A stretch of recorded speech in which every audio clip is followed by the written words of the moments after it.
বাংলাদেশ ও কাতারের মধ্যে 5টি চুক্তি ও 5টি সমঝোতা স্মারক সই। প্রধানমন্ত্রীর সাথে আমিরের দ্বিপাক্ষিক বৈঠক। রাজধানী সহ সারা দেশে বইছে মাঝারি থেকে তীব্র তাপপ্রবাহ, হিট অ্যালার্ট জারি। হাসপাতালে বাড়ছে গরমজনিত রোগীর সংখ্যা। গণতন্ত্র জনগণের ভোটাধিকার হরণের অপতৎপরতায় লিপ্ত চিহ্নিত অপশক্তি অভিযোগ ওবায়দুল কাদেরের ঐক্যবদ্ধভাবে প্রতিহতের আহ্বান। এবং যৌথ অভিযানের কারণে বান্দরবানের 3 উপজেলায় নির্বাচন স্থগিত করল ইসি, কমিশনে আন্তঃ মন্ত্রণালয় সভায় সিদ্ধান্ত।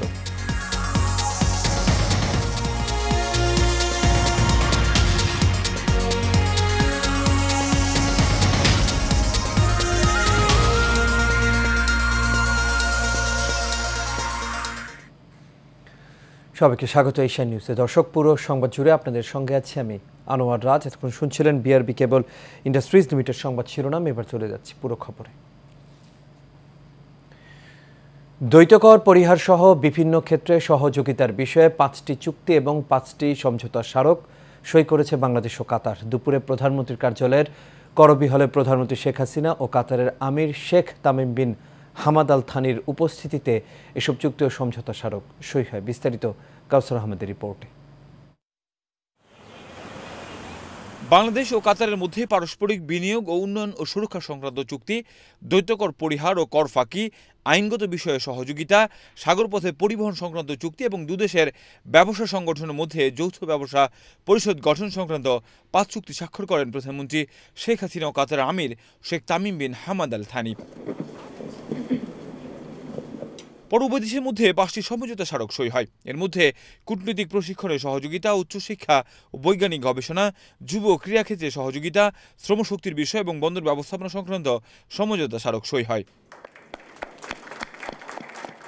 সমঝোতা স্মারকগুলোর মধ্যে সবকটিতেই কাতারের পক্ষে পররাষ্ট্র প্রতিমন্ত্রী সুলতান বিন সাদ আল মুরাইখি এবং বাংলাদেশের পক্ষে পররাষ্ট্র মন্ত্রণালয়, যুব ও ক্রীড়া, প্রবাসী কল্যাণ ও বৈদেশিক কর্মসংস্থান মন্ত্রণালয় এবং নৌপরিবহন মন্ত্রণালয়ের মন্ত্রী প্রতিমন্ত্রীরা সই করেন। এর আগে প্রধানমন্ত্রীর কার্যালয়ের শিমুল হলে একান্ত বৈঠক হয় শেখ হাসিনা ও Sheikh Tamim bin Hamad Al থানির। পরে চামেলি হলে দুদেশের প্রতিনিধিদের নিয়ে দ্বিপক্ষীয় বৈঠক করেন প্রধানমন্ত্রী ও আমির।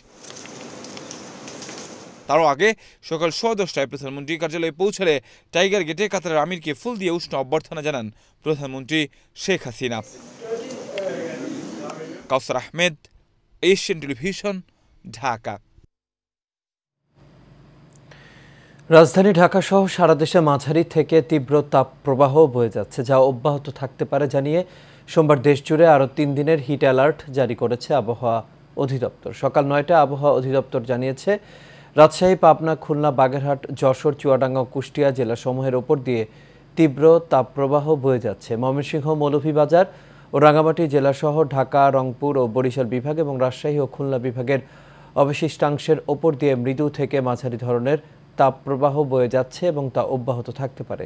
তাপমাত্রা বিষয়ে বলা হয়েছে, সারা দেশে দিনের তাপমাত্রা সামান্য বৃদ্ধি পেতে পারে এবং রাতের তাপমাত্রা প্রায় অপরিবর্তিত থাকতে পারে। জলীয় বাষ্পের আধিক্যের কারণে অস্বস্তি বিরাজ করতে পারে।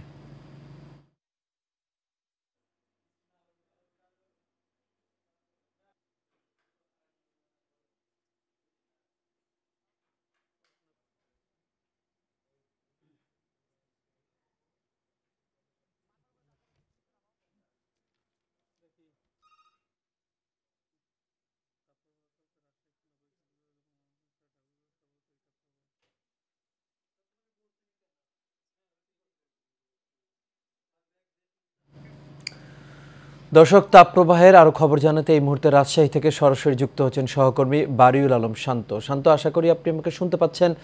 শান্ত, রাজশাহীতে তাপপ্রবাহ কতদিন চলতে পারে এই বিষয়ে আবহাওয়া অধিদপ্তর কি জানিয়েছে?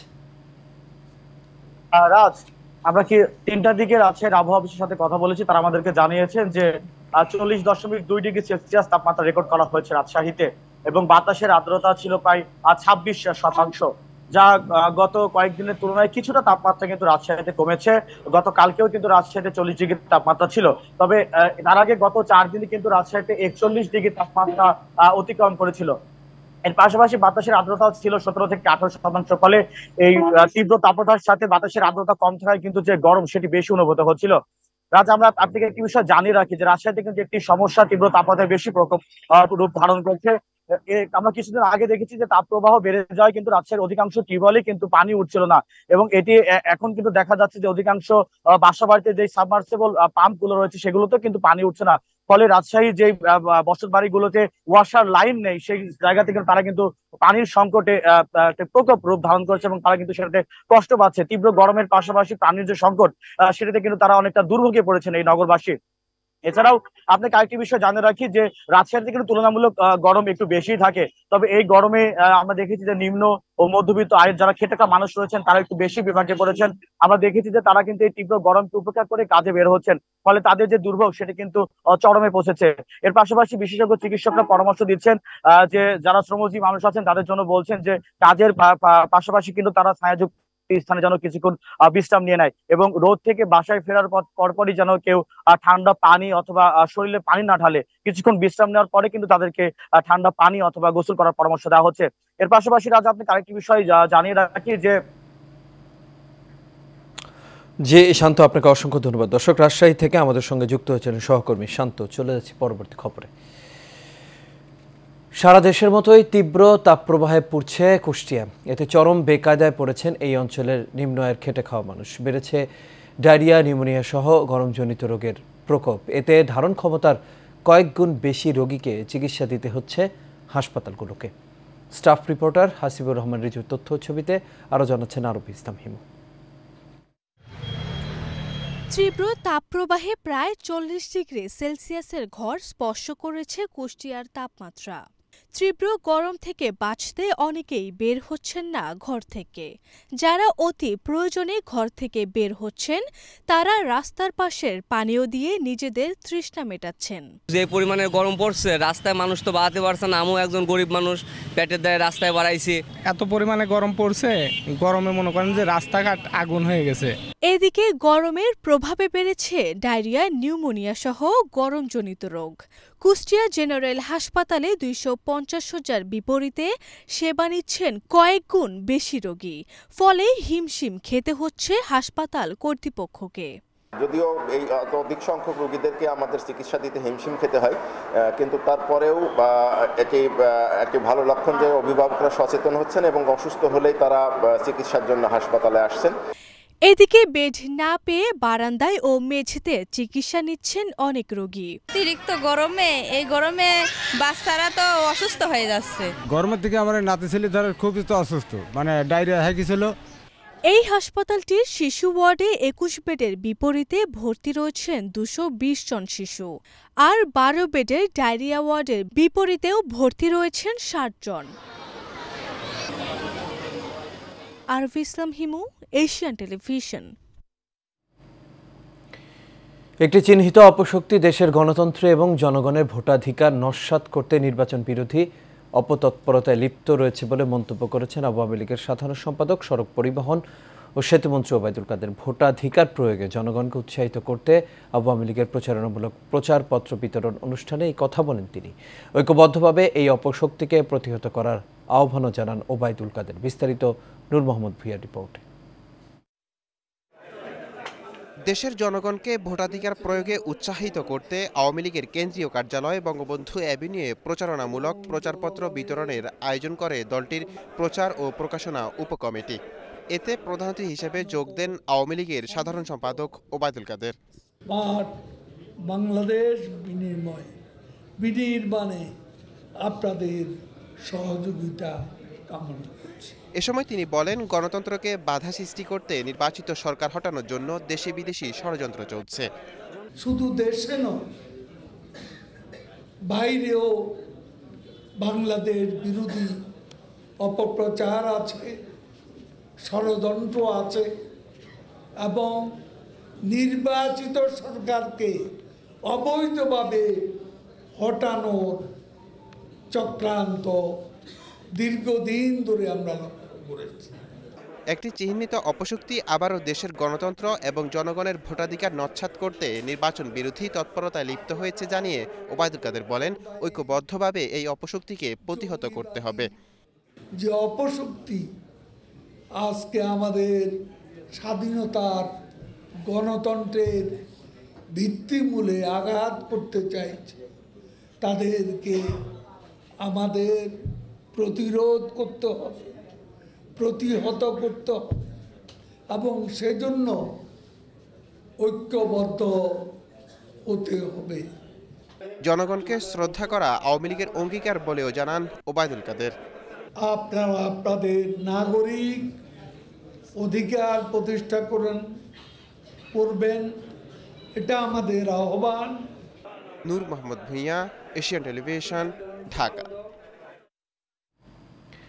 আগের চেয়ে এবারের উপজেলা পরিষদ নির্বাচনে অধিক সংখ্যক আইনশৃঙ্খলা বাহিনীর সদস্য মোতায়েন করা হবে বলে জানিয়েছেন ইসি সচিব জাহাঙ্গীর আলম। দুপুরে নির্বাচন কমিশন কার্যালয়ে সাংবাদিকদের এই কথা বলেন তিনি।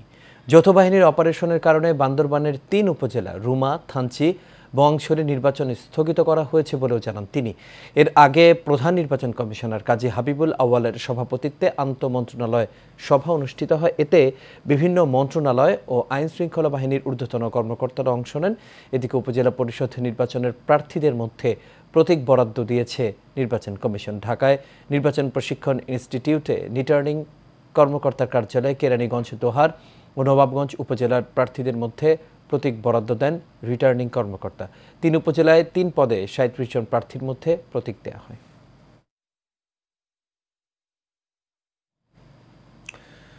রানা প্লাজা ট্র্যাজেডির ১১ বছর কাল, সেই দিনের বিভীষিকাময় স্মৃতি আজও তাড়া করে বেড়ায় বেঁচে থাকা শত শত শ্রমিককে। এসব শ্রমিক শরীরে ক্ষত আর অভাবের সাথে বসবাস করছেন দীর্ঘ সময় ধরে। দেশের ইতিহাসে সবচেয়ে বড় এই দুর্ঘটনায় আহত শ্রমিকদের পুনর্বাসনের দাবি শ্রমিক নেতাদের। বিস্তারিত দেয়ানি মনের রিপোর্টে। আমার সন্তানের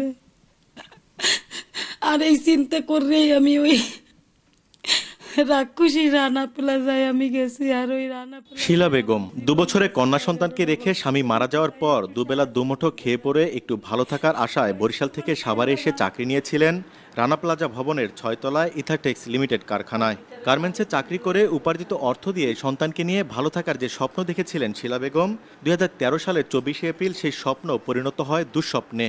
দীর্ঘ 11টি বছর ধরে অসহ্য যন্ত্রণা বয়ে বেড়ানো শিলা বেগমের পেটে নতুন করে ধরা পড়েছে টিউমার।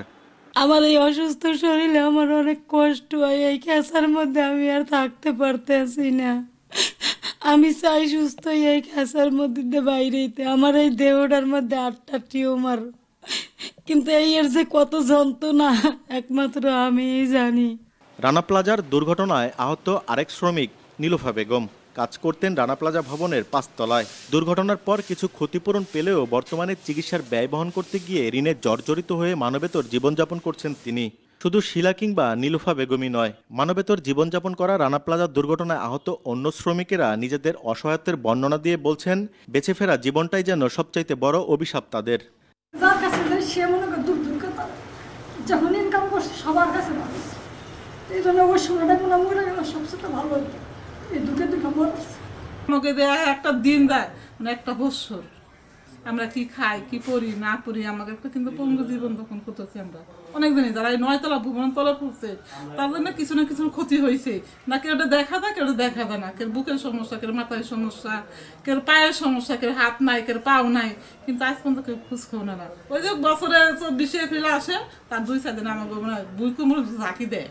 2-4 জন মিডিয়ারা আসে, কিছু কিছু মিডিয়ারা খোঁজ খবর নেয়, কোনো নেতা কন, কোনো সাভারে এমপি মন্ত্রী কন, কিন্তু রানা প্লাজার কোনো খোঁজ খবর নেয় নাই। রানা প্লাজা দুর্ঘটনার 11 বছরে এসেও আহত শ্রমিকদের ক্ষতিপূরণ, চিকিৎসা ও পুনর্বাসনের দাবি করছেন বিভিন্ন শ্রমিক সংগঠনের নেতৃবৃন্দ। এই শ্রমিকদের নিয়ে যতদিন পর্যন্ত এটার একটা শুরু হয়, একটা ফয়সালা না হয়, আমরা আন্দোলন সংগ্রাম করে যাব এবং তাদের জন্য সুব্যবস্থা, স্থায়ী বাসস্থান এবং সুচিকিৎসা যেন সরকার করে, এই দাবিটাই আমরা করে যাচ্ছি। 2013 সালের 24 এপ্রিল সাভারের রানা প্লাজা ভবন ধসে 1175 জন শ্রমিক নিহত হয়। এ সময় আহত হয় 2000-এরও বেশি মানুষ, যা বিশ্বের ইতিহাসে 3য় বৃহত্তম শিল্প দুর্ঘটনা হিসেবে বিবেচিত হয়েছে। দেওয়ানি মন, এশিয়ান টেলিভিশন, সাভার। খবর।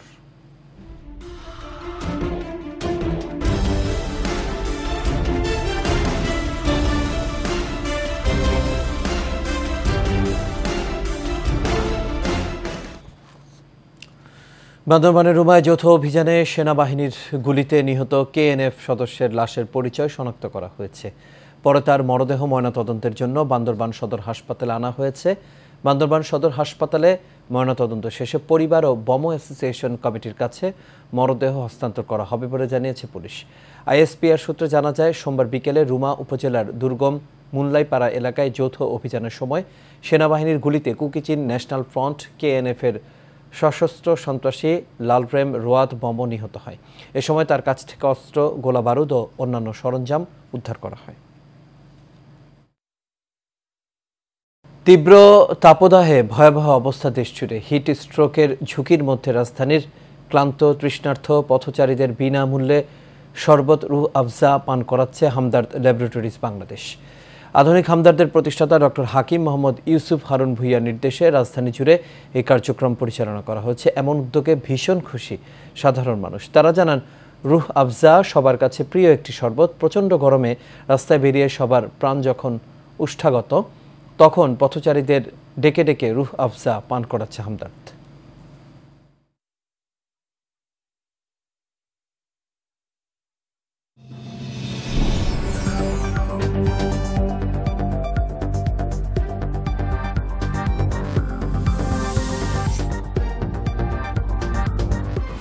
HM Expert B500 CWR স্বাধীনতার সুবর্ণ জয়ন্তীতে নতুন বাংলাদেশ গড়ার প্রত্যয়।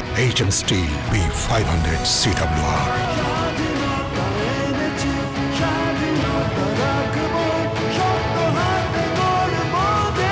HM Steel। HM Steel Chittagong সংবাদ।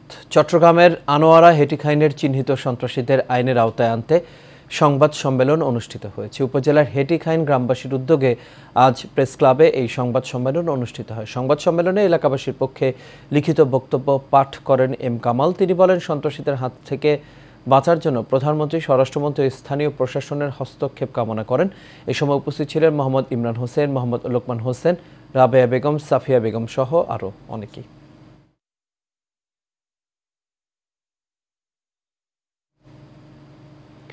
চট্টগ্রামের কাপ্তাই সড়কে বাসের ধাক্কায় চট্টগ্রাম প্রকৌশল ও প্রযুক্তি বিশ্ববিদ্যালয়ের 2 শিক্ষার্থী নিহত হয়েছেন। এই ঘটনায় আহত হয়েছেন আরও এক ছাত্র।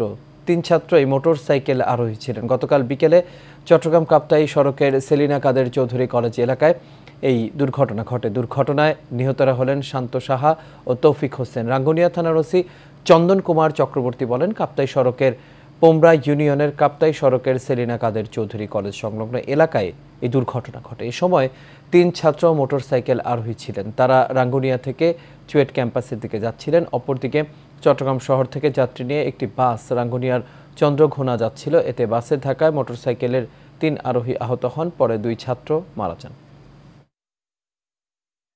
আর এর সাথে শেষ করবে এশিয়ান নিউজ। তবে যাবার আগে বিআরবি কেবল ইন্ডাস্ট্রিজ লিমিটেড সংবাদ শিরোনামগুলো দেখে নেব দর্শক আরও একবার।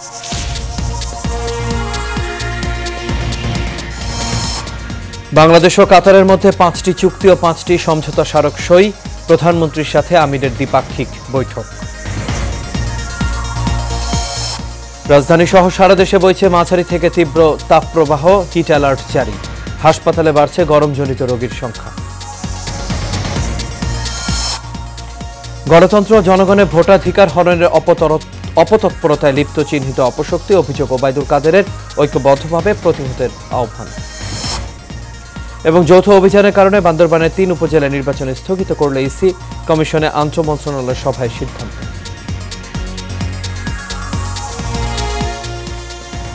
দর্শক, এই ছিল আমাদের এখনকার আয়োজন। আমাদের পরবর্তী সংবাদ দেখার আমন্ত্রণ রইল। এতক্ষণ সাথে থাকার জন্য সবাইকে ধন্যবাদ।